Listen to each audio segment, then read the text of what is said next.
Petrol र डिजेलको मूल्यमा बारम्बार परिवर्तन हुन थाल्यो। सामाजिक सञ्जालमा एउटै चर्चा थियो, अब फेरि तेल महँगो हुन्छ रे। कतै मानिसहरूले ट्याङ्की फुल गराउन हतार गरे, कतै पेट्रोल पम्पमा लामो लाइन देखियो। त्यसपछि मूल्य समायोजन भयो।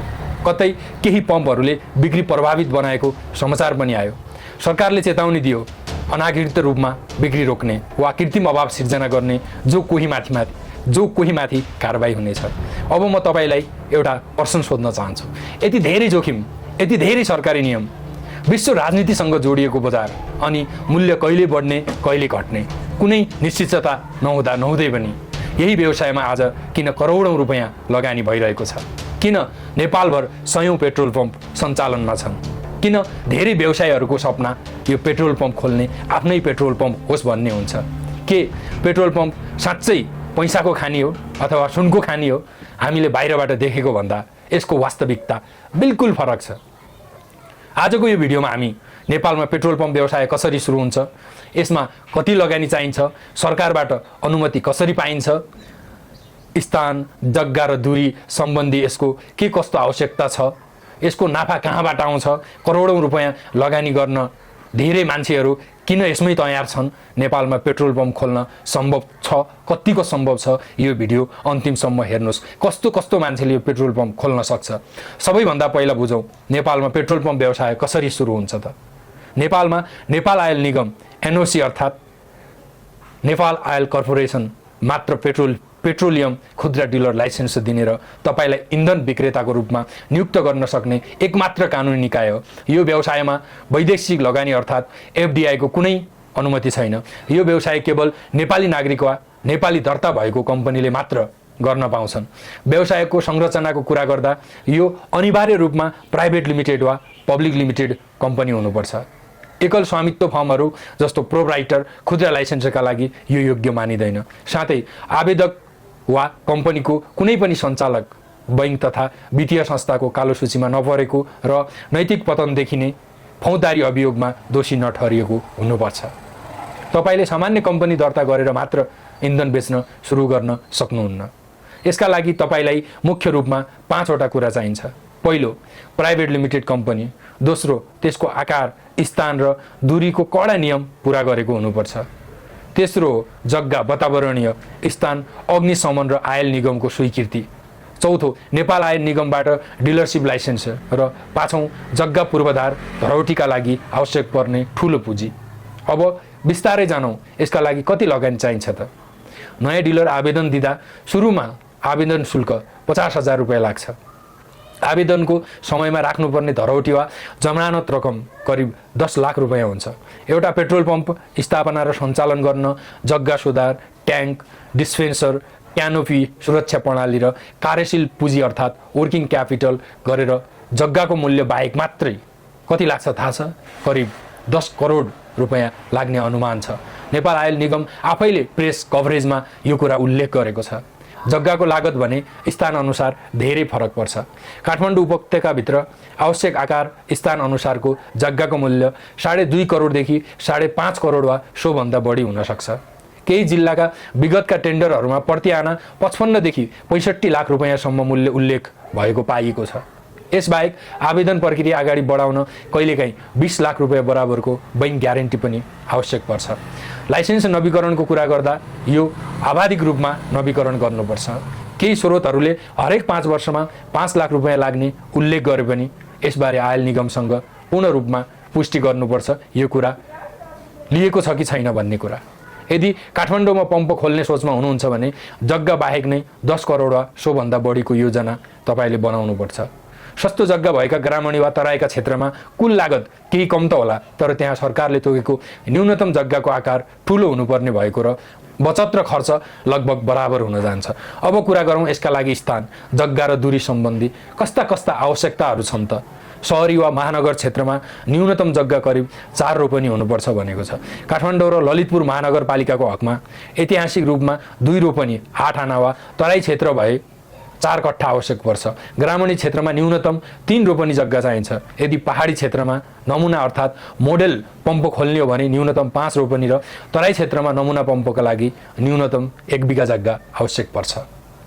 दूरीको कुरा गर्दा दुईवटा सामान्य जो पम्पहरू छन् ती पम्पहरूको बीचको दूरी कम्तीमा पनि 300 मिटर हुनुपर्छ। पूर्व पश्चिम अर्थात् महेन्द्र राजमार्गको यो दूरी कम्तीमा 500 मिटर तोकिएको छ। महेन्द्र राजमार्गमा खोल्न चाहनुहुन्छ भने पछाडि यो दूरी 500 मिटर तोकिएको छ। दुईवटा नमुना पम्पहरू बीचको दूरी भने कम्तीमा 10 किलोमिटर हुनुपर्छ र त्यो दायराभित्र मट्टीतेल बाहेक अर्को विक्रेतालाई अनुमति दिइँदैन। यसका साथै विद्यालय, अस्पताल जस्ता संवेदनशील स्थानमा पम्पको दूरी न्यूनतम 100 मिटर हुनुपर्छ। जग्गाको सडक पहुँच सुरक्षित हुनुपर्छ। तीखो मोड, अन्धो मोड वा तीव्र ढाल भएको स्थानमा पम्प खोल्न पाइँदैन। सबैभन्दा महत्त्वपूर्ण कुरा, जग्गा कि त आवेदकको पूर्ण स्वामित्वमा हुनुपर्छ कि त वैध रूपमा दीर्घकालीन दर्ता भएको लिज सम्झौता हुनुपर्छ। अब जानु सरकारबाट यसको अनुमति कसरी पाइन्छ। म यसलाई सजिलो चरणमा बुझाउँछु हजुरहरूलाई। यदि जग्गा र पैसा तयार छ भने सबैभन्दा पहिलो चरणमा प्रवेश गर्नुपर्छ, जुन हो दर्ता र प्राथमिकता स्वीकृति। यस अन्तर्गत सुरुमा कम्पनी रजिस्ट्रारको कार्यालय प्राइभेट लिमिटेड कम्पनीमा नाम आरक्षण तथा त्यहाँ दर्ता गर्नुपर्छ। त्यसपछि आन्तरिक राजस्व विभागमा प्यान दर्ता कारोबारको सीमा नाग्ने जस्तो त्यसमा चाहिँ 25 लाख भन्दा माथिको गर्नुहुन्छ भने भ्याटमा दर्ता गर्नुपर्छ, त्यो स्वाभाविक नै हो। यसपछि उद्योग विभागमा उद्योग दर्ता प्रमाणपत्र प्राप्त गर्नुपर्छ। दोस्रो चरण हो स्थल पहिचान र स्वीकृतिको लागि। यसमा तोकिएको आकार, दूरी र सडक पहुँचको मापदण्ड पूरा गर्ने जग्गा पहिचान गरी स्वामित्व वा लिज सुरक्षित गर्नुपर्छ। त्यसपछि स्थानीय सडक निकाय जस्तै नगरपालिका वा सडक विभागबाट सिफारिस पत्र लिनुपर्छ। 4 किल्ला स्पष्ट देखिने साइट म्याप अर्थात् स्थलगत नक्सा तयार गरी प्रारम्भिक समीक्षाका लागि पेश गर्नुपर्छ।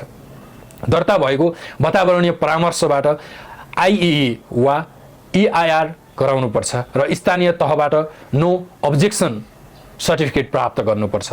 तेस्रो चरण हो एनओसीमा आवेदन। याद राख्नुहोस्, आयल निगमले नयाँ डिलर नियुक्तका लागि आवधिक रूपमा सार्वजनिक सूचना निकालेको बेला मात्र आवेदन दिन सकिन्छ। सूचना खुलेपछि कम्पनी दर्ता, जग्गाको कागज, नक्सा, ब्याङ्क ग्यारेन्टी र करिब 50,000 आवेदक शुल्कसहित निगमको प्रादेशिक कार्यालयमा आवेदन दिनुपर्छ। निगमको बोर्डले जनसङ्ख्या, भूगोल र यातायातको घनत्व हेरेर मात्र आवेदन स्वीकृति गर्छ। स्थान उपयुक्त नभए आवेदन स्वीकार हुँदैन।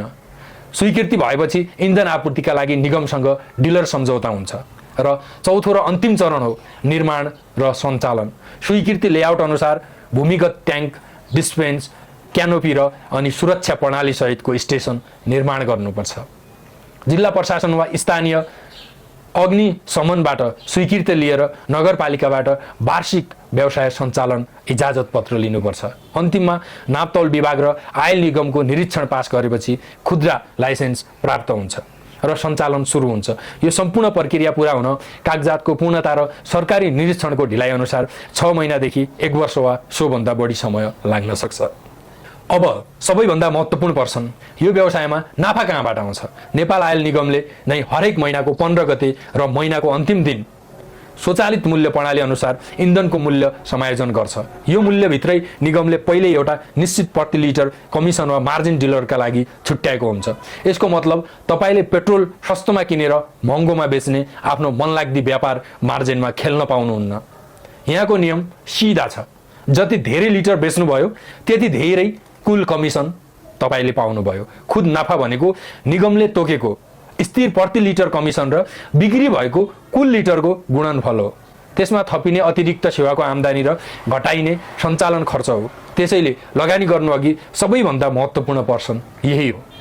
तपाईँले रोजेको ठाउँमा दैनिक कति गाडी आउँछन् त? दिनको कति लिटर बिक्री गर्न सक्नुहुन्छ त? अहिलेको समयमा पम्पको नाफा बढाउन अतिरिक्त सेवाहरू जस्तै सुविधा स्टोर वा किराना पसल, गाडी धुने वा servicing, इभी charging station, LPG gas बिक्री, एटिएम भाडा वा राम्रो खाजा पसल सञ्चालन गर्नु अनिवार्य जस्तै भइसकेको छ। त्यसैले करोडौँ रुपियाँ लगानी गर्नुअघि आफूलाई 5 वटा यी पर्सनहरू अवश्य सोध्नुहोला। पुँजीको स्रोत 10 करोडभन्दा बढी रकम तपाईँसँग नगद छ कि छैन, वा ऋण लिनुपर्छ। ऋण लिने हो भने बैङ्कको ब्याज तिर्दा तिर्दै पम्पबाट नाफा आउन वर्षौँ लाग्न सक्छ र यसको पे ब्याकअप पिरियड 11 देखि 23 वर्षसम्म पुग्न सक्छ। त्यस पछाडि तपाईँलाई जोखिम सहने क्षमता कस्तो छ, यो पैसा सोचे भन्दा ढिलो फिर्ता आउँदा तपाईँको जीवनमा कस्तो असर पर्छ। निगमको सूचना कहिले खुल्छ निश्चित हुँदैन, प्रक्रिया लामो हुन्छ र पैसा जग्गामा रोकिरहन सक्छ। धैर्यता, यो छिटो नाफा कमाउने व्यवसाय बिल्कुलै होइन। प्रक्रियामै वर्ष दिन जान्छ, 6 महिना त अवश्य जान्छ, लगानी उठ्न दशक लाग्न सक्छ। त्यसैले यो विकल्पको तुलना तपाईँले यदि 10 करोड रुपैयाँ अन्य व्यवसाय वा रियल इस्टेटमा लगाउँदा कस्तो प्रतिफल आउँछ होला त्यो पनि तुलना गर्नुहोला।